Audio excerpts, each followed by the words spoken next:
नमस्कार। मेरा नाम धर्मेंद्र कुमार मीणा है और मैं राजकीय कन्या महाविद्यालय लालसोट में सहायक आचार्य के रूप में भूगोल विषय पढ़ाता हूँ। आज हम इस ई कंटेंट के सेशन में राजस्थान का भूगोल पढ़ेंगे, जिसमें आज का हमारा टॉपिक है राजस्थान का भौतिक या धरातलीय स्वरूप। जैसा कि आप लोग जानते ही होंगे कि राजस्थान का भूगोल बीए पार्ट प्रथम वर्ष का द्वितीय प्रश्न पत्र है। तो चलिए शुरुआत करते हैं, राजस्थान के धरातलीय स्वरूप के बारे में जानते हैं। तो राजस्थान का जो उच्चावचीय स्वरूप है वो यहाँ की भूगर्भिक संरचना द्वारा निर्धारित है एवं लाखों वर्षों से हो रहे अपक्षय, अपरदन एवं निक्षेपों का परिणाम है। धरातलीय दृष्टि से राजस्थान में स्पष्ट रूप से निम्नलिखित 4 प्रदेश हैं: पश्चिमी मरुस्थलीय प्रदेश, अरावली पर्वतीय प्रदेश, पूर्वी मैदानी प्रदेश, दक्षिण पूर्वी पठारी प्रदेश, जिनको हम राजस्थान के मानचित्र की सहायता से भी देख सकते हैं। ये हमारी अरावली पर्वतमाला है जो राजस्थान को 2 भागों में विभाजित करती है, उत्तर से दक्षिण की ओर। इसके पश्चिम वाला भाग पश्चिमी मरुस्थलीय प्रदेश है एवं इसके पूर्व वाला भाग पूर्वी मैदानी प्रदेश है। तब पूर्वी मैदानी प्रदेश के दक्षिण पूर्वी भाग में दक्षिण पूर्वी पठारी प्रदेश है। इस प्रकार से राजस्थान के चारों भौतिक भूभागों को हम राजस्थान के मानचित्र की सहायता से देख सकते हैं: पश्चिमी मरुस्थलीय प्रदेश, अरावली पर्वतीय प्रदेश, पूर्वी मैदानी प्रदेश एवं दक्षिण पूर्वी पठारी प्रदेश। तो आज हम पश्चिमी मरुस्थलीय प्रदेश के बारे में विस्तार से जानने की कोशिश करेंगे। तो पश्चिमी मरुस्थलीय प्रदेश का विस्तार अरावली पर्वतमाला के पश्चिम में है। यह एक अर्धशुष्क एवं शुष्क प्रदेश है जिसके संपूर्ण क्षेत्र में बालू का स्तूपों का विस्तार है, तो कहीं बंजर चट्टान है तथा अपरदित शैलों की उपस्थिति है। यह संपूर्ण क्षेत्र न केवल राज्य का अपितु भारत का विशिष्ट भौगोलिक प्रदेश है, जिसे थार मरुस्थल के नाम से हम जानते हैं।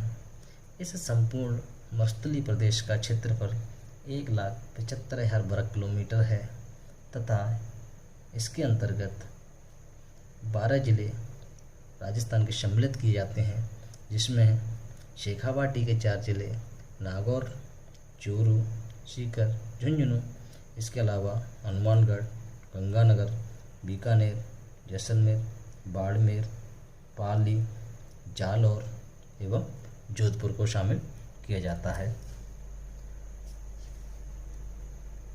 यद्यपि मानवीय प्रभाव एवं सिंचाई के विस्तार के कारण हनुमानगढ़, गंगानगर एवं बीकानेर के मरुस्थलीय प्रदेश में परिवर्तन हो रहा है, किंतु मूलतः संपूर्ण प्रदेश का भौतिक स्वरूप प्रमुख रूप से मरुस्थलीय ही माना जाता है।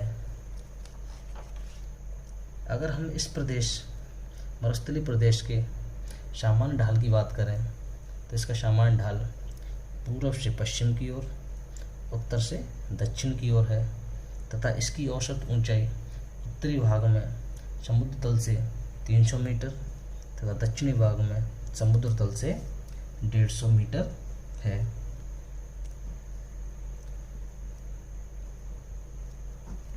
तो मरुस्थलीय प्रदेश का सामान्य ढाल पूर्व से पश्चिम, उत्तर से दक्षिण की ओर एवं समुद्र तल से औसत ऊंचाई उत्तरी भाग में 300 मीटर एवं दक्षिणी भाग में 150 मीटर है। इसके बाद हम देखते हैं कि उच्चावचीय दृष्टि से मरुस्थलीय प्रदेश के 4 उप प्रदेश हैं: महान मरुस्थल। महान मरुस्थल का विस्तार भारत पाक सीमा के सहारे है। दूसरा है बाड़मेर, जैसलमेर, बीकानेर का चट्टानी प्रदेश।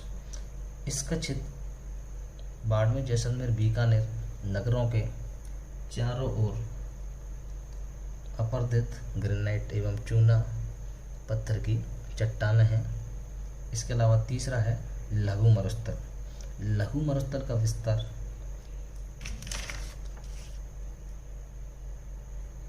कच्छ की खाड़ी से लेकर बीकानेर तक है। और चौथा था हमारा अर्धशुष्क प्रदेश। अर्धशुष्क प्रदेश का विस्तार लूनी बेसन से लेकर शेखावाटी प्रदेश तक है। इसके बाद हम लोगों को यहाँ पर ये बात भी जान लेना बहुत ज़रूरी है कि वर्तमान समय में जहाँ हम आज मरुस्थल का विस्तार देखते हैं वहाँ पर पर्मियन कार्बोनिफेरस काल में समुद्र का विस्तार है, जिसके प्रमाण हमें जुरासिक काल तथा इसके बाद के कालों में समुद्री तलछट के निक्षेपों के मिलने से पता चलता है। कहने का मतलब ये है कि जो आज हमारा पश्चिमी मरुस्थलीय प्रदेश है, यहाँ पर पर्मियन कार्बोनिफेरस काल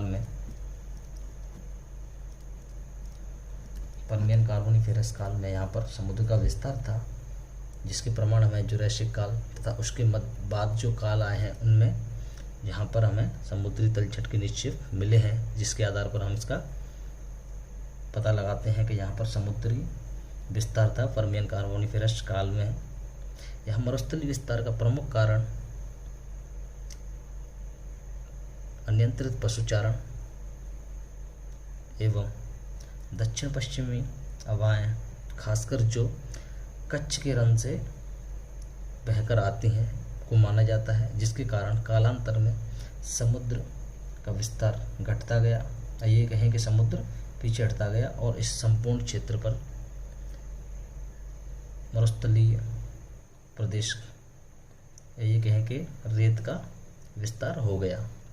यहाँ पर एक बात और जान लेना आवश्यक है कि विश्व के सभी मरुस्थलों में थार का मरुस्थल सबसे अधिक जनघनत्व वाला मरुस्थल है। इसके बाद हम लोग जानते हैं कि पश्चिमी मरुस्थलीय प्रदेश को, जहाँ पर बालू का स्तूपों का विस्तार है, आकार, स्वरूप तथा वनस्पति की उपस्थिति के आधार पर यहाँ अनेक प्रकार के बालू का स्तूप पाए जाते हैं, जैसे पवनानुवर्ती बालू का स्तूप, बरखान अनप्रस्थ बाल का स्तूप, पैराबोलिक बाल का स्तूप, सब्रकाफिज बाल का स्तूप। पवना, सबसे पहले हम जानते हैं पवनानुवर्ती बालू का स्तूपों का विस्तार कहाँ पर है। पवनानुवर्ती बालू का स्तूपों का निर्माण पवन की दिशा के समानांतर होता है। पवनानुवर्ती बालू का स्तूपों का विस्तार जैसलमेर के पश्चिम में, रामगढ़ के पश्चिम में तथा जोधपुर एवं बाड़मेर जिलों में पाया जाता है। इसके अलावा बरखान या अर्धचंद्राकार बालू का स्तूप, जिनका विस्तार जैसलमेर, सीकर, श्रीगंगानगर, बाड़मेर, जोधपुर में पाया जाता है। बरखान की औसत ऊंचाई 10 से 20 मीटर होती है तथा चौड़ाई 100 से 200 मीटर होती है। इसके अलावा अनप्रस्थ बाल का स्तूप होते हैं, जिनका निर्माण दीर्घ काल तक हवा के एक दिशा में चलने से उनके समकोण पर होता है, जिनका विस्तार बीकानेर, हनुमानगढ़, गंगानगर, चूरू, झुंझुनू जिलों में पाया जाता है। इसके अलावा पैराबोलिक बालू का स्तूप होते हैं, जिनका विस्तार संपूर्ण मरुस्थलीय क्षेत्रों में है। इनके निर्माण में मरुस्थलीय वनस्पति का प्रमुख रूप से योगदान रहता है, जिसके अनेक रूप हैं तारा बालू का स्तूप, सब्रकाफिज बालू का स्तूप।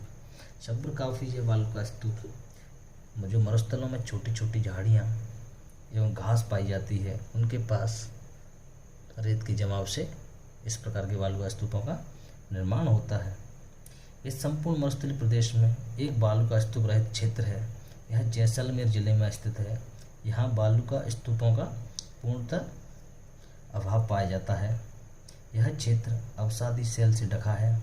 जैसलमेर नगर के दक्षिण में आकिलवुड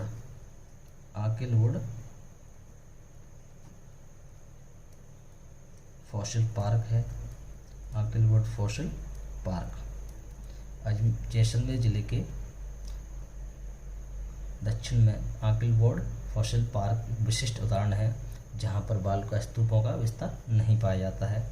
यहाँ प्राचीनतम वनस्पति तथा जीवावशेष देखने को मिलते हैं। कहाँ पर देखने को मिलते हैं? आंकलवुड फॉसिल पार्क। ठीक है। मरुस्थलीय प्रदेश के गंगानगर हनुमानगढ़ क्षेत्र में प्राचीन नदी तल है, जिसे गग्गर का मैदान कहते हैं। इसके बाद हम देखते हैं कि मरुस्थलीय प्रदेश को 4 बृहद भू-आकृतिक प्रदेशों में विभाजित किया गया है, जिसमें सबसे पहले शुष्क रेतीला मैदान, दूसरा लूणी जवाई बेसिन, तीसरा शेखावाटी प्रदेश और अंतिम है गग्गर का मैदान। लूणी जवाई बेसिन, शेखावाटी प्रदेश, गग्गर का मैदान एवं शुष्क रेतीला प्रदेश। अब सबसे पहले हम शुष्क रेतीला मैदान के बारे में पढ़ेंगे। यह शुष्क रेतीला मैदान, यह क्षेत्र पश्चिमी मरुस्थलीय क्षेत्र में 25 सेंटीमीटर समवर्षा रेखा के पश्चिमी भाग में अवस्थित है, जिसके अंतर्गत बाड़मेर, जैसलमेर तथा बीकानेर जिले एवं जोधपुर एवं चूरू जिले का पश्चिमी भाग शामिल किया जाता है।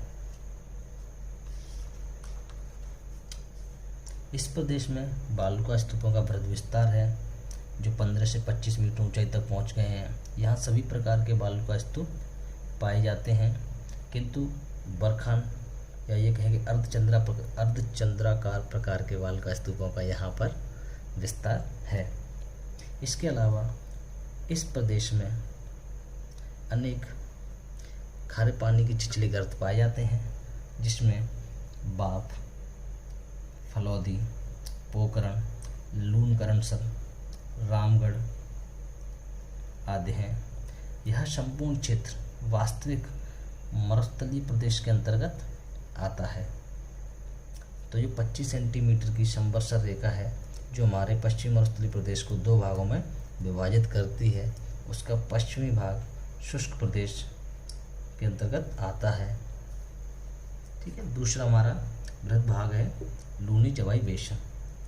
लूणी जवाई बेसिन के अंतर्गत पाली, जालौर, सिरोही, जोधपुर, नागौर के दक्षिणी भागों को सम्मिलित किया जाता है। इस क्षेत्र में लूणी नदी एक प्रमुख नदी है, जो अजमेर के निकट अरावली पर्वतमाला से निकलकर कच्छ के रण में समाहित हो जाती है। इसकी अनेक सहायक नदियां हैं, जैसे बोंडी, गोइया, सूकड़ी, जवाई आदि हैं, जो अंशकालिक हैं, जो वर्षा काल में प्रवाहित होती हैं।